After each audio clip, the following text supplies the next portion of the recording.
지난주에 상고한 14절 하반절을 한번 보십시오. 14절 하반절. 그 후에야 하나님이 그 땅을 위한 기도를 들으시니라. 이게 무슨 뜻이라고 했습니까? 다윗 왕 시대의 이스라엘에 여러 해 동안 최악의 가뭄과 기근이 닥쳤습니다. 그래서 다윗이 하나님께 기도하며 물었습니다. 그때 하나님이 뭐라고 하셨습니까? 전에 사울 왕이 기브온 사람들을 학살한 죄 때문이다 그랬습니다.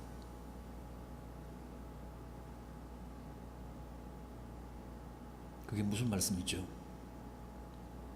원래 기브온 사람들은 이스라엘 12지파에 속한 선민이 아니었습니다. 가나안 원주민들이었습니다. 기브온 사람들은 아모리 족속 후예들이니까 가나안 원주민들입니다.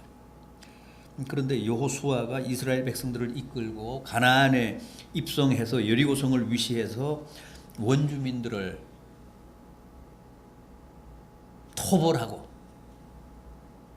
가나안 땅을 하나하나 접수해 나가자 그들이 살아남기 위해서 비상한 꾀를 부린 겁니다.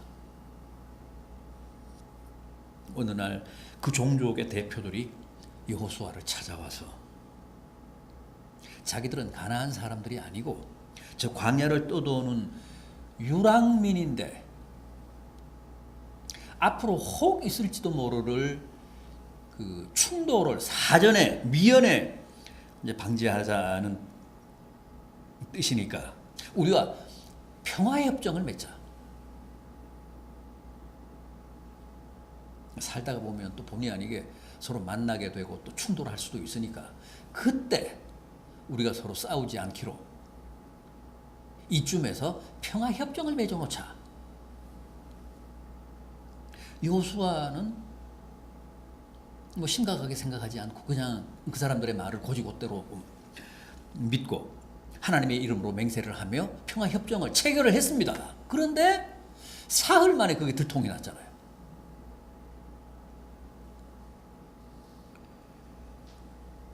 그들이야말로 바로 하나님이 다 진멸하라고 명하신 가나안 원주민 중에 한 족속이라는 사실이 확인이 된 겁니다.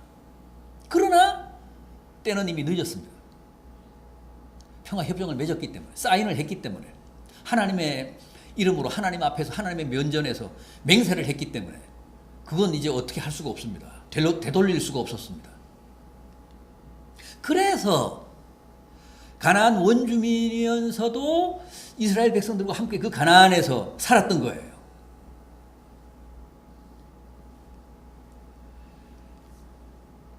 그런데 후에 사울 왕이 그 평화협정을 깨잖아요. 일방적으로.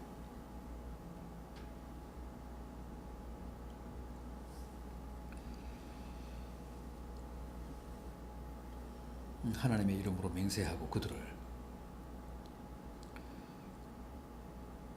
살려줬었는데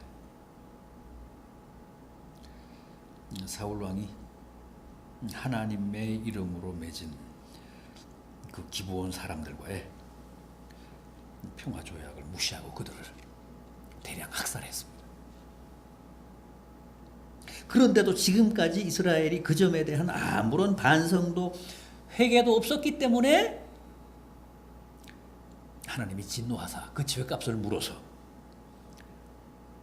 이스라엘에게 여러 해 기근과 기가를 당하게 하셨다는 거예요.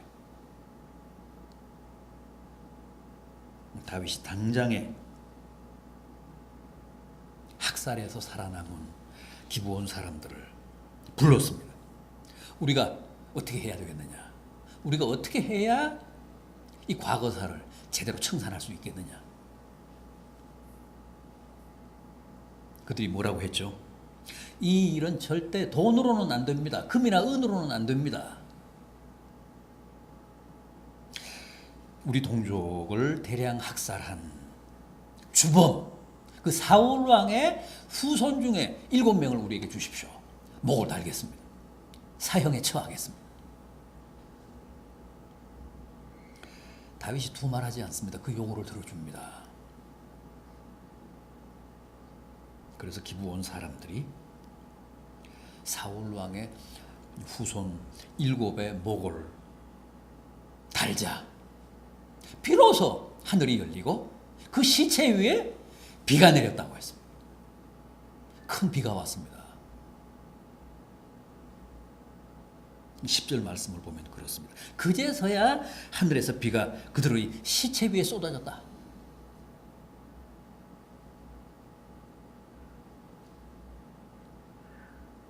그리고 이제 14절 하반절 말씀을 보시면 됩니다.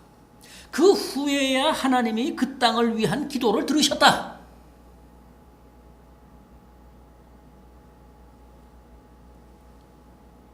여러분, 죄가 하나님의 축복도 막고 우리의 기도 응답도 막습니다. 뭔가가 정상적으로 흘러가야 하는데, 정상적으로 이렇게 순환이 돼야 하는데 그 통로가 막히면 어떻게 됩니까? 사단이 납니다. 하늘이 막히면 가뭄이 오고 극심한 기근이 닥칩니다.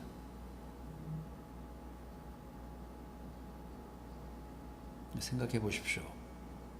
그 고대 농경시대, 오로지 하늘만 쳐다보고 살던 시대 아닙니까? 그런데 몇 해 동안 비가 없었다면 그 이상의 재앙은 없습니다.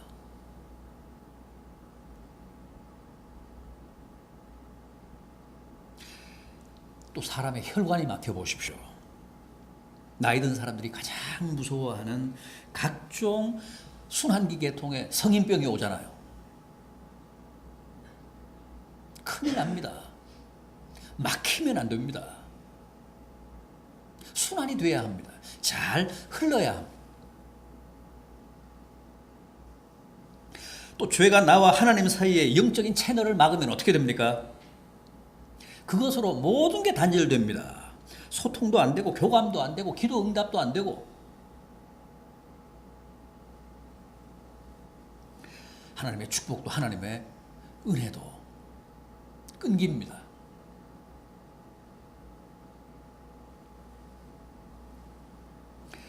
그러나 회개해서 그 막힌 통로를 트면 어떻게 되죠? 순환이 다시 이루어집니다. 그래서 하늘에서 비도 오고 기근도 해소되고 우리의 기도도 상달되고 또 그 기도가 응답됩니다.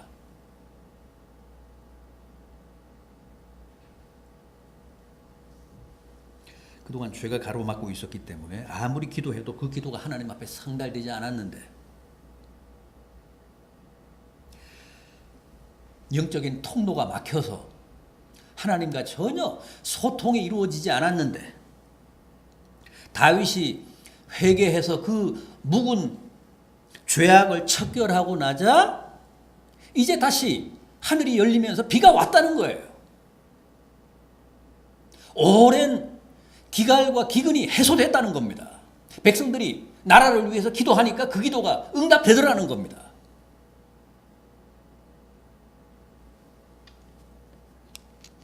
하나님과의 관계가 정상화되면 막힌 하늘이 뚫립니다. 그래서 비도 내립니다. 또 백성들이 기도하면 하나님이 그 기도를 다 들어주십니다. 응답하십니다. 그런데 이게 다윗 시대니까 지금으로부터 3000년 전의 얘기 아닙니까?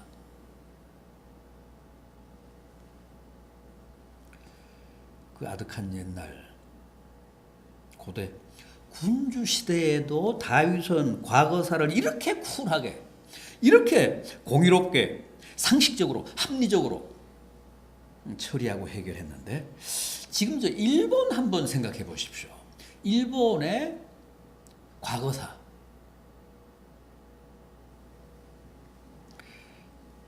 특히 우리하고 가장 껄끄러운 그 현안인 위안부 할머니 문제.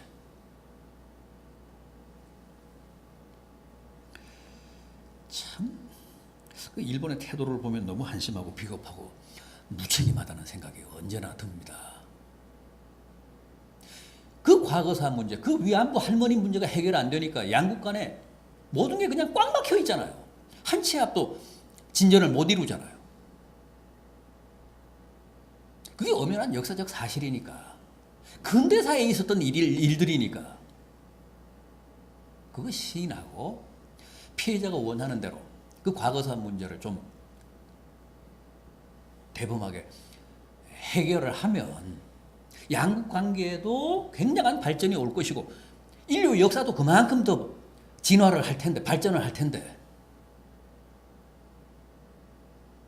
저게 막혀 있어가지고 아무것도 안 됩니다. 양국 간에 소통이 안 되잖아요. 대화가 안 되잖아요. 어떤 교감도 이루어지지 않잖아요.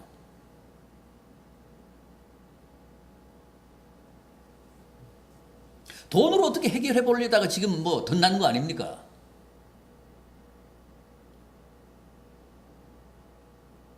은이나 금으로 될 게 아닌데.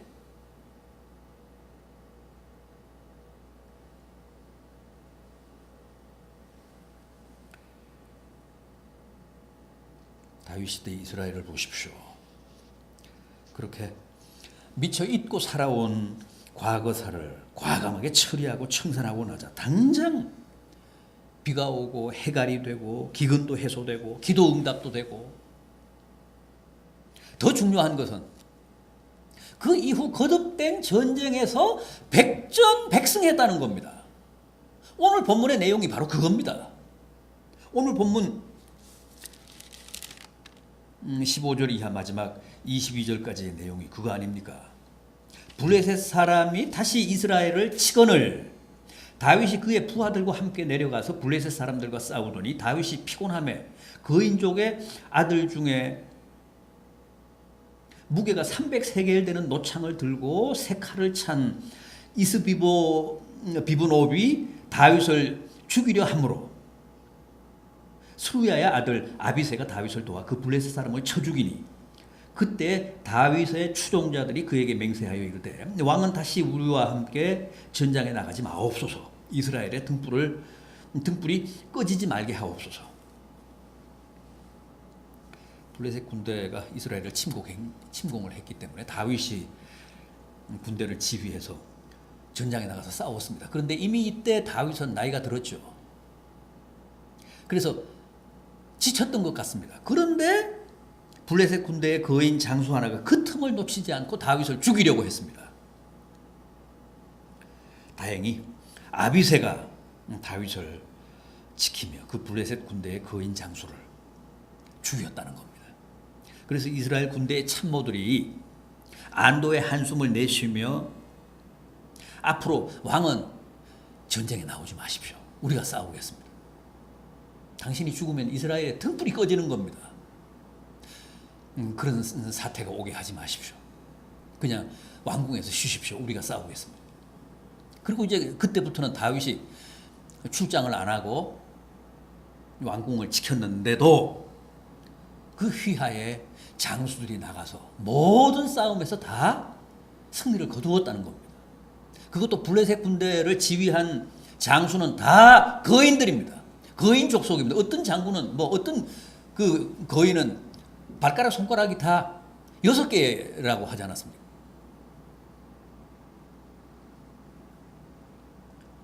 다섯 개로는 지탱을 못할 몸이라는 거죠.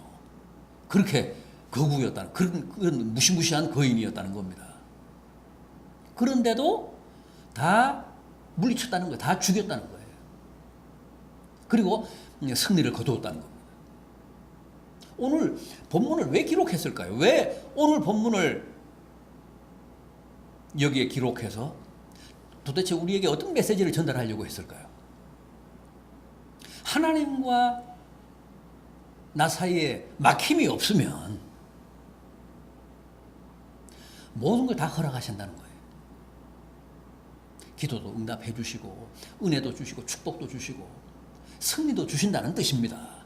상대가 어떻든 다윗이 더 이상 전장에 안 나가도 그 휘하의 장군들이 나가도 모든 적을 거인을 앞세우고 온 적도 다 물리치고 다 제압할 수 있다는 거예요.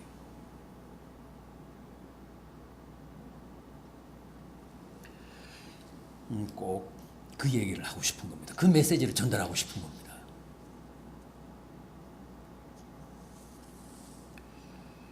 부디 새해에는 여러분들과 하나님 사이에 그 어떤 장애도 없는, 그 어떤 막힘도 없는 가장 아름답고 건강한 관계가 유지되어 과거 다윗 시대 이스라엘처럼 이런 모든 은혜와 축복을 누리는 복된 성도들 되시기를 진심으로 기원합니다. 기도하시겠습니다. 주님,